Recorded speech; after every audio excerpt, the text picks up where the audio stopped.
Really good to see you all.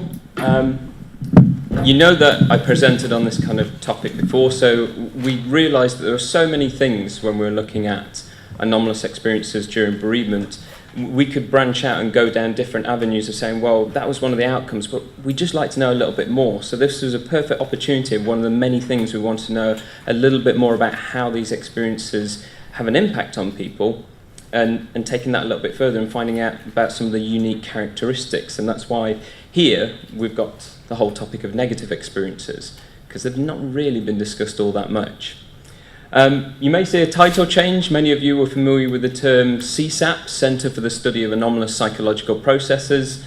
We don't have that anymore.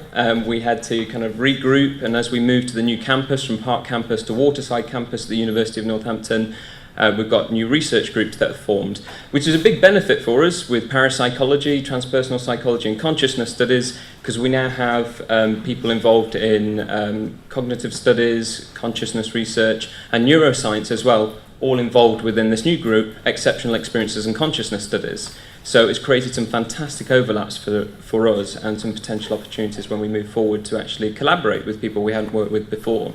So hopefully this will produce some stuff that you'll see in the future at SPR conferences and in the journal. So an overview of what we're talking about today.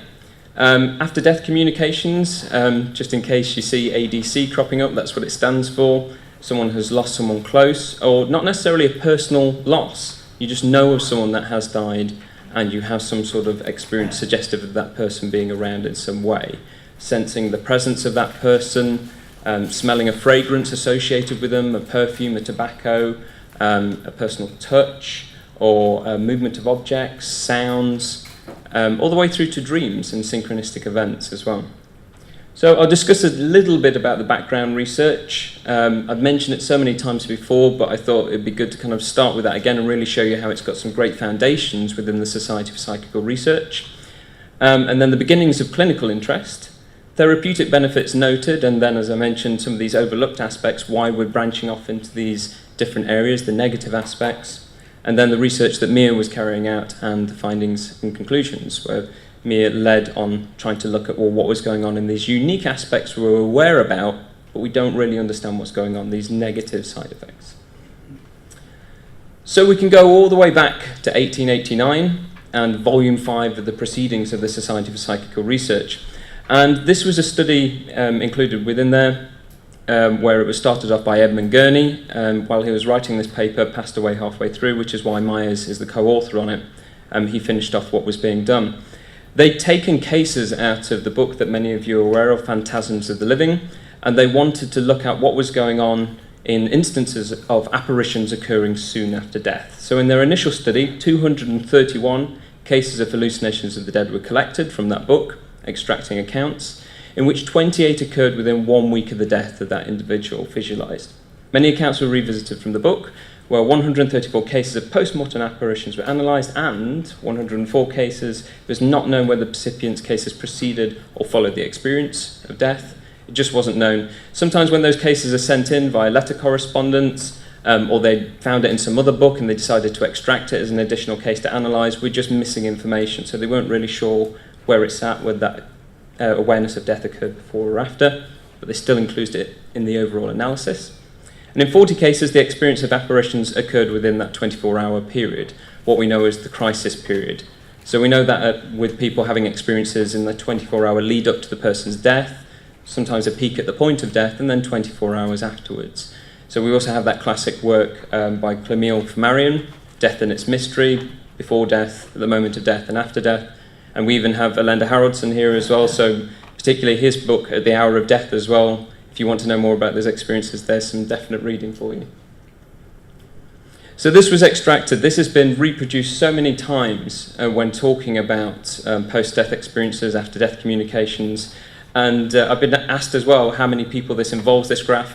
It's not really said. It was just a simple line drawing that they'd done just to demonstrate that when they were looking at these cases, they noticed that in the week leading up to a person's death, people were reporting all kinds of phenomena, and that might be because it has something to do with deathbed apparitions. So go to the work of people like Sir William Barrett, and then also through to Peter Fenwick as well, in his book The Art of Dying. You have people that are on their deathbed, no one's quite sure when that person's actually going to die, but the family, the physicians, the nurses, people visiting are having all kinds of strange experiences when they go to see this person. Maybe the person is saying that they are getting visitations from people that have long since passed on, or the people in the room that are visiting the dying person, they're having experiences, they're sensing a presence or experiencing a strange smell or sounds, movements of objects. But at the point of death, there seems to be a peak in people having experiences. This has also led to some lovely traditions still being kept in some nursing homes and some private hospitals where within that room where the dying person is, the window's kept open. So this whole idea of the soul, consciousness, personality leaving the body and actually having an open window or door to be able to leave that room and go out. And that's off the back of many people having these experiences over time, seeing something come out of the body or feeling something else in the room at the point the person passes over.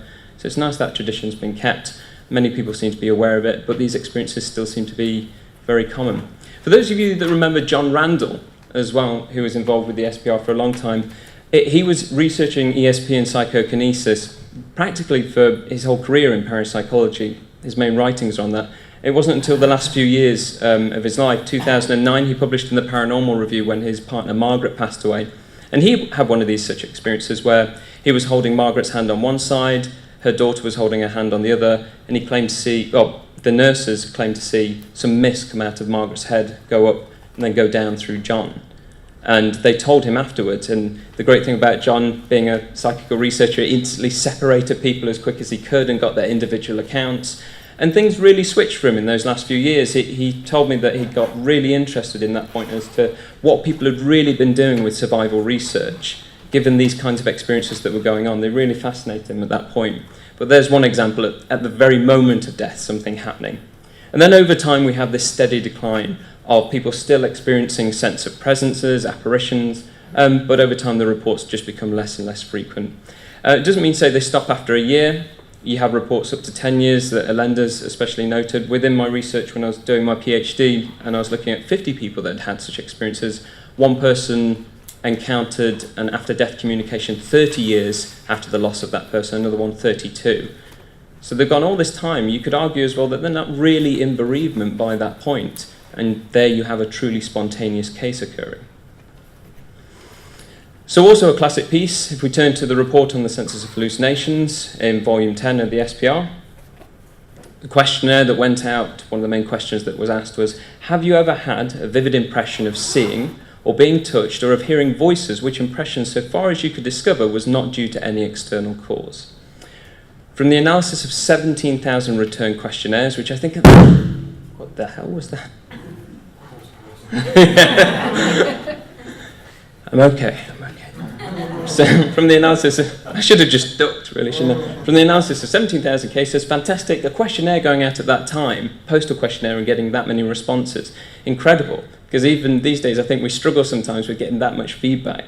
But 10% reported the types of hallucinations which we would consider after-death communications, post-death communications. Sense of presence experiences were really quite common.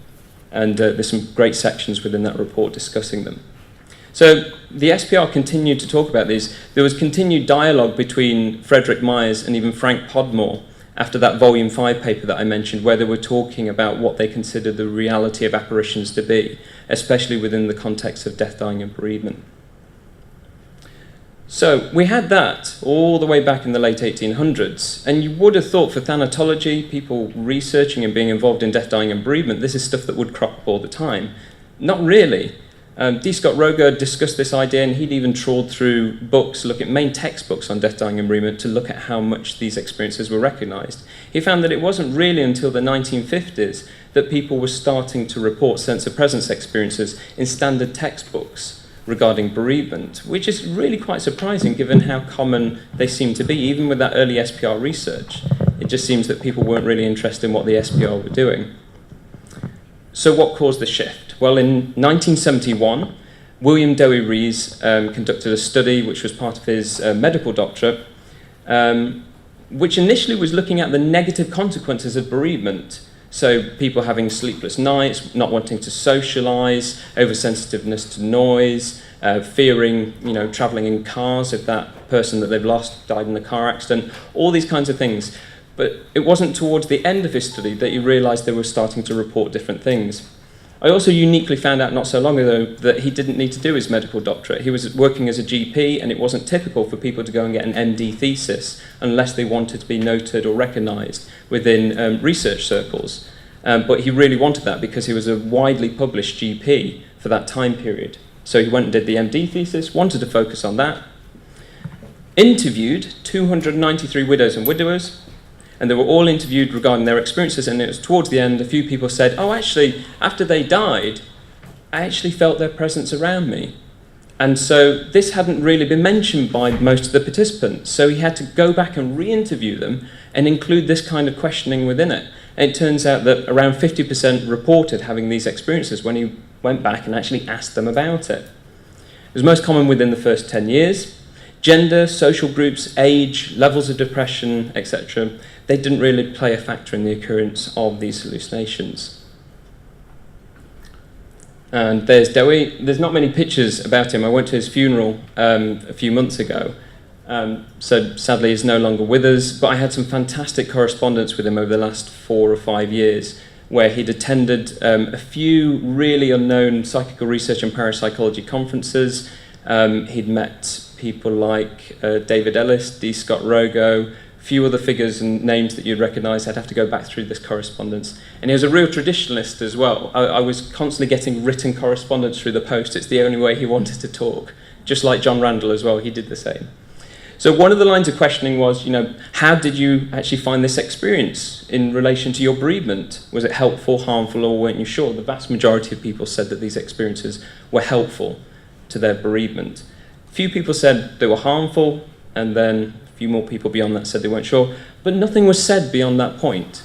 We know people are reporting them as harmful, but what does harmful actually mean? Do they mean it was scary and it didn't actually contribute to their coping? What? That's where the line of questioning stopped, just purely a figure. And that's where we wanted to know more. Even then, following it forward, loads of doctoral studies have been done. I don't know why it's mainly been doctoral studies. There are some fantastic papers out there on after-death communications. But when it came to my own PhD research, I found myself just reading doctoral theses rather than papers, because it's interesting to see this progression beyond Dewey Rees. So following his study, there was a lesser-known study in 1980 when the thesis was completed. That was at International College. It was completed by Julian Burton. If any of you recognise him, he was an actor. He was most famous for his film The Bucket of Blood. Has anyone seen that? You have, Kieran. Well done. I've never known anyone to have seen that. So he was in that, and his background was in theatre studies, but he'd had an experience with his mother, which I've read out in previous talks before. Basically, it was 7 months beyond her having passed away. He believed that he'd become reconciled to her death, and he was cutting up a pineapple in the kitchen. He was entertaining guests, and he was preparing some food, and he said he felt someone behind his right-hand side, so he turned to look at that person, and they passed behind him. So he turned the other way round, saw his mother there wearing a pale blue gown, exclaimed, "Ma," and then he said she dissolved. She didn't fade away, she dissolved. And then afterwards, he decided to ring his sister, who was really quite upset about what he was saying. And he thought, well, is it because I'm suggesting she's returned as a ghost? It wasn't that, it's because she didn't have an experience. Why did mother come to you and she didn't come to me?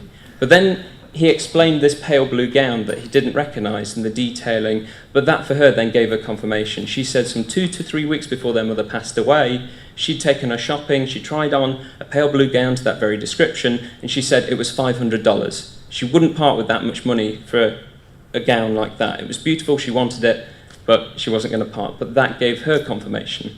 So he was interested to know how many people were actually having these experiences. He published a summary in Fate magazine in 1982. It was a survey designed of 206 people, and he went to some religious colleges and then some colleges dealing with psychology, went to their psychology departments. Again, very, very few were reporting negative experiences, but there were the odd few there.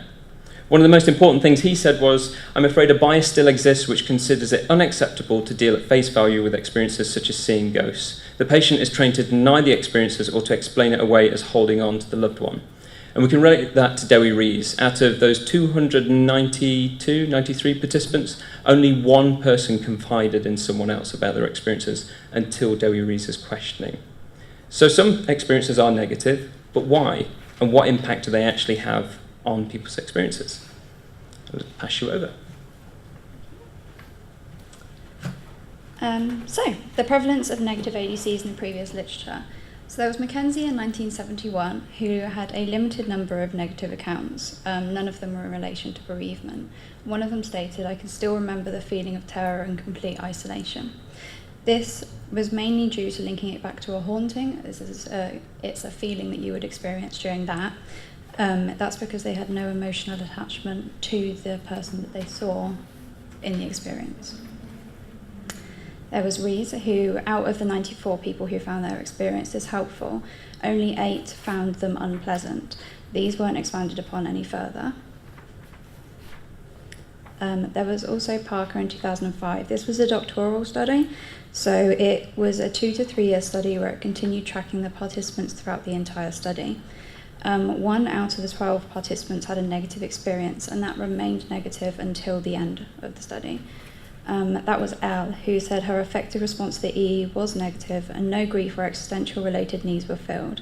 So she found no benefit from the experience in helping her bereavement.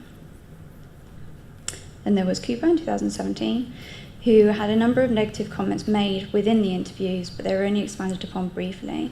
This was due to him studying positive outcomes that were facilitated in the bereavement process.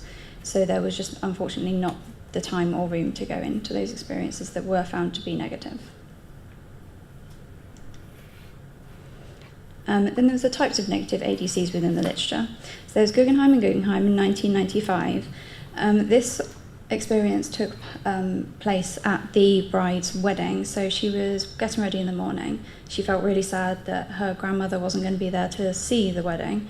And she saw the grandmother's head, face and shoulders. She misinterpreted this as fear and ran crying to her mother. She then stated that, it was because you were feeling that you missed her, so she wanted to let you know that she was going to be there. There was Legrand in 1999, who this links back to their example, where there are 3 types of ADCs. Those to scare, those that are misinterpreted, and those that involve a deceased individual where there is unfinished business. So the Guggenheim and Guggenheim case would be where it's misinterpreted. It wasn't intended to scare. Continuing on from that is Hartwright in 2002. She interviewed a family where a 7-year-old daughter had been acting in a suicidal manner.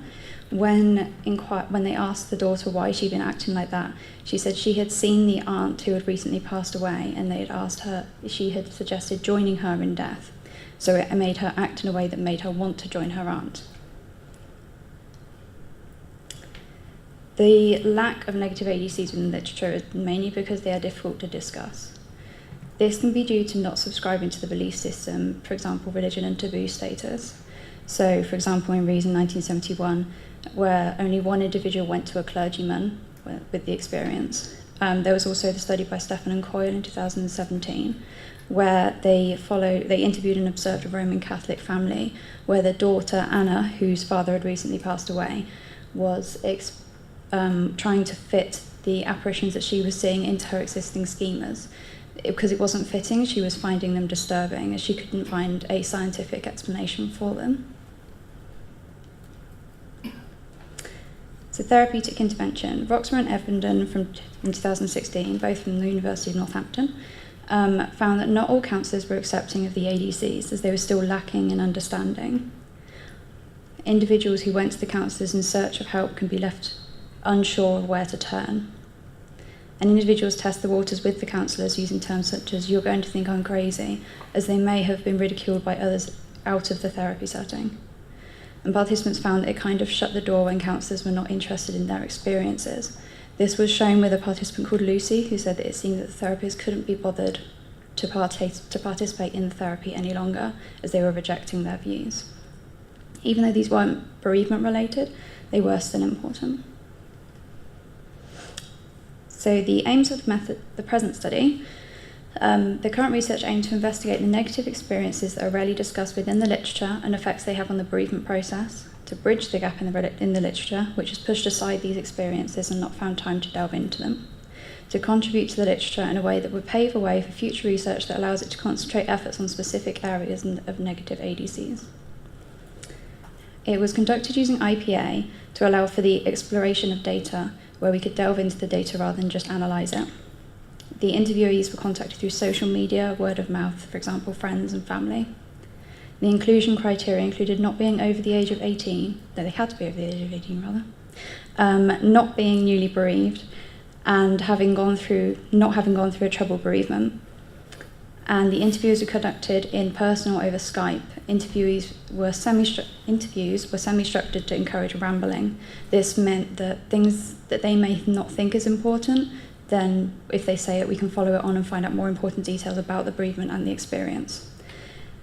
Due to the time frame, because this was an undergraduate dissertation, we only managed to get 4 participants. This was because of the time frame and also the outreach of somebody who's doing that, because we can't just contact everybody. So this is an overview of my 4 participants that I got. This is all the pseudonyms, their ages, religion, and the relationship to the deceased.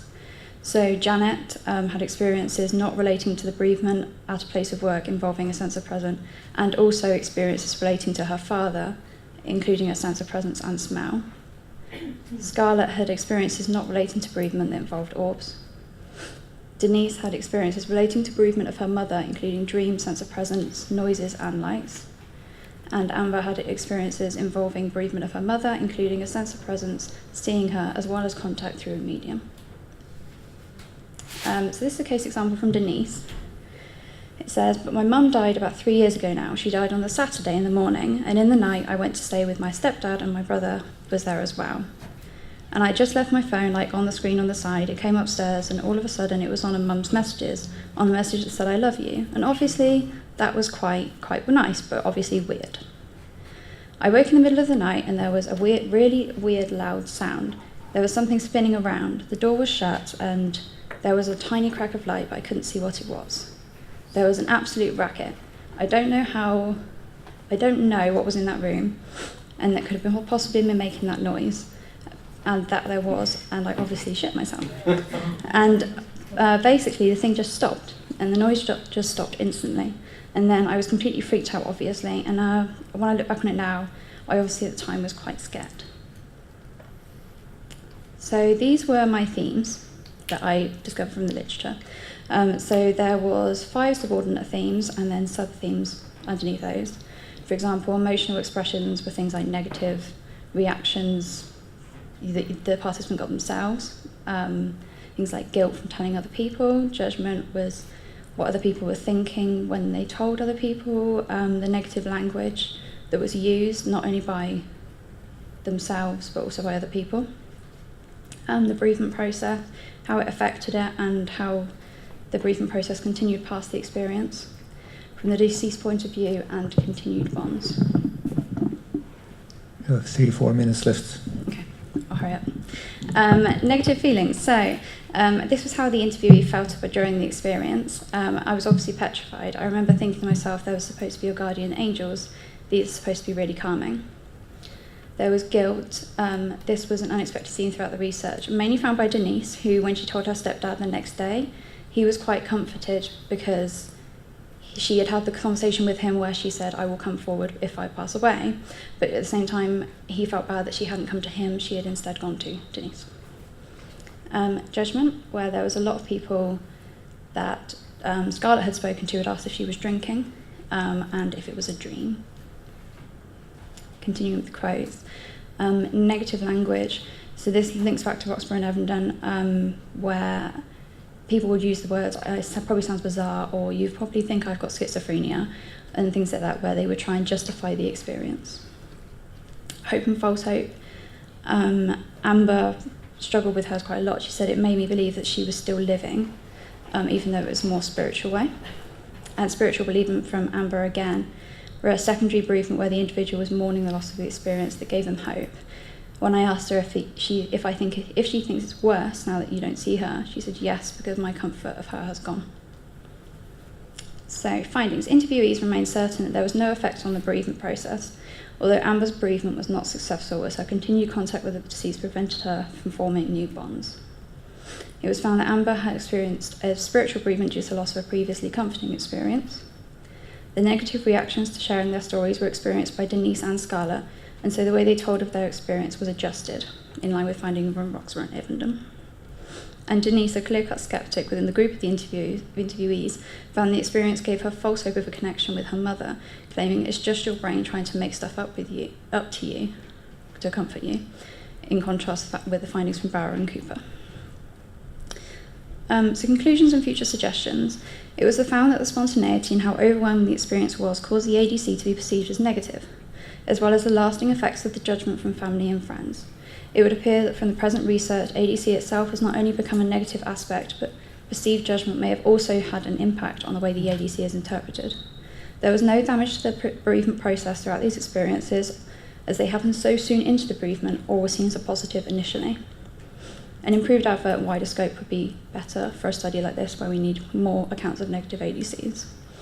And the negative impact of spiritual bereavement is one that needs to be expanded more on future research.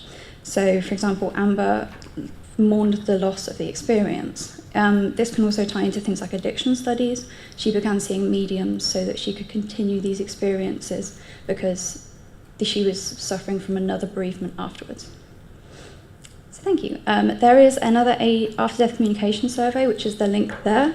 If you could partake, that would be brilliant.